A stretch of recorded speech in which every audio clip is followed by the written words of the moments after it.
Hello दोस्तों, स्वागत है आपका अपने यूट्यूब चैनल HRY एजुकेशन में भाई।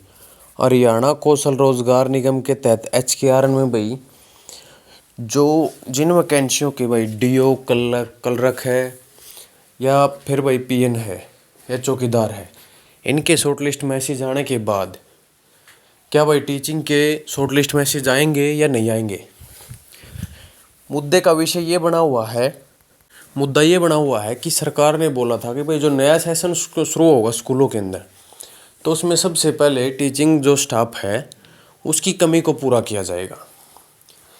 अब आज मान के चलिए भाई 8 अप्रैल हो चुकी है 8 अप्रैल हो चुकी है और 8 अप्रैल के बाद भी यानी कि सेशन को शुरू हुए हो भाई 8 दिन हो चुके हैं, तो 8 दिन बाद भी जो टीचरों की नियुक्ति नहीं की गई है।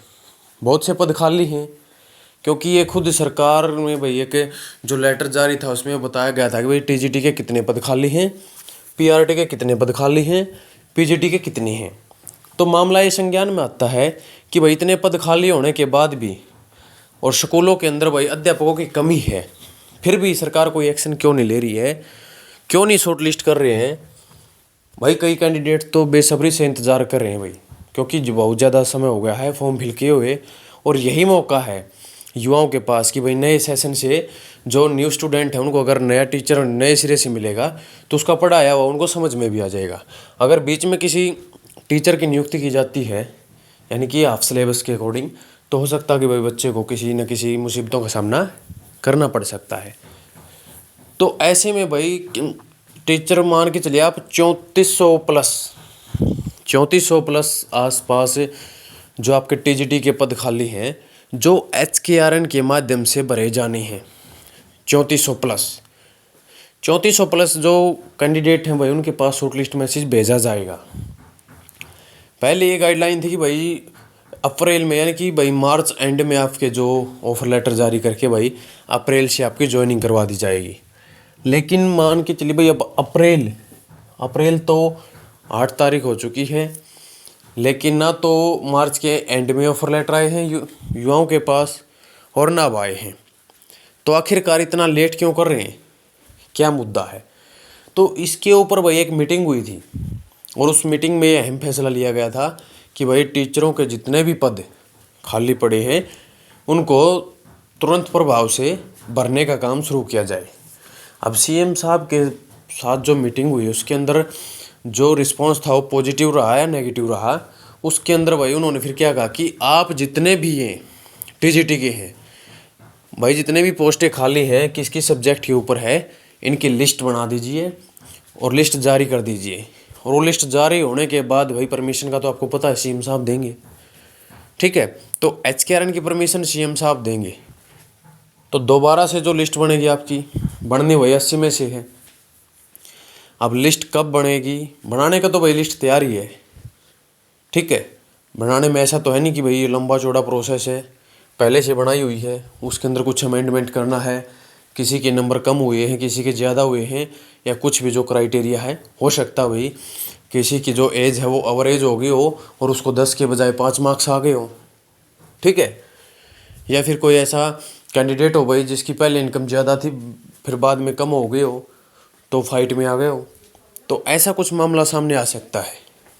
तो इसमें थोड़ा बहुत अमेंडमेंट हो सकता है, थोड़ा बहुत ये जो लिस्ट है भाई ऊपर नीचे हो सकती है कि भाई जिसका पहले नाम नहीं आने वाला था अब उसका आ सकता है, और जिसका आने वाला था तो उसको एज के अगर मार्क्स कट रहे हैं उसके तो उसका नाम कट सकता है। बस यही डिफरेंस होने वाला है, ज़्यादा कुछ नहीं है। तो युवाओं का इतना लंबा चौड़ा इंतज़ार आखिरकार सरकार क्यों करवा रही है। वादा किया था कि भाई इतनी भर्तियां करेंगे, जॉब सुरक्षा का भी वादा किया था कि भाई हम जॉब सुरक्षा भी प्रदान करेंगे।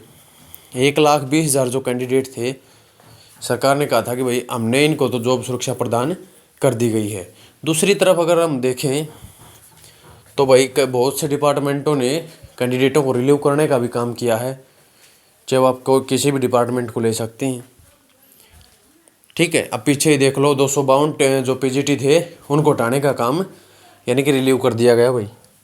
उनको रिलीव इसलिए किया गया कि पक्की भर्ती है और सरप्लस है, यानी कि टीचरों की इतनी आवश्यकता है नहीं कि भाई वो मतलब ये मान के चले कि ज़्यादा ही थे, इसलिए उनको रिलीव कर दिया गया। तो अब मुद्दा ये है कि भाई बहुत से कैंडिडेट भाई पीजीटी इकोनॉमिक्स है, हिस्ट्री है, पॉलिटिक्स है, जियोग्राफी है, केमिस्ट्री है, फिजिक्स है, सब वेट कर रहे हैं कि भाई आखिरकार हमारा नंबर इसके अंदर आए। लेकिन ये पता नहीं कि भाई किस सब्जेक्ट के लिए पीजीटी के ऑफर लेटर आएंगे, क्योंकि ये लिस्ट तो कोई जारी है ही नहीं कि भाई पीजीटी कंप्यूटर साइंस के लिए है, पीजीटी केमिस्ट्री के पोस्टें खाली हैं, फिजिक्स की खाली हैं, मैथ की खाली हैं, हिस्ट्री की, पॉलिटिक्स की, जियोग्राफी की, इको की, जोलॉजी, यानी कुछ नहीं पता है अभी तक कि भाई पीजीटी में किसी सब्जेक्ट के ऊपर भाई आपको शॉर्ट लिस्ट किया जाएगा या नहीं। क्योंकि सब्जेक्टिव का तो टीजीटी के अंदर भी ऐसा ही है कि भाई 3400 प्लस तो शॉर्ट लिस्ट होंगे, किस सब्जेक्ट के ज़्यादा होंगे, किसके कम होंगे या किसके नहीं भी होंगे।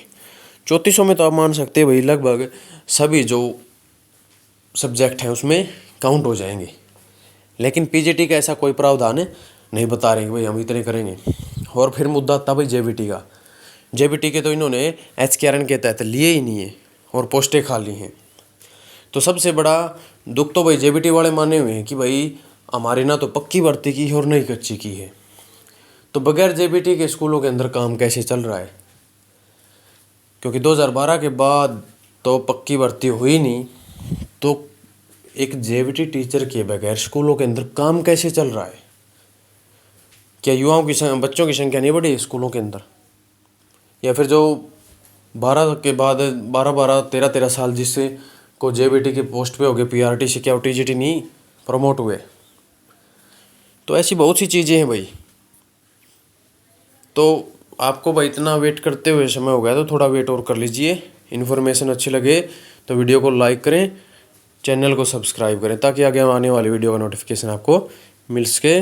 मिलते हैं आपसे नेक्स्ट वीडियो में।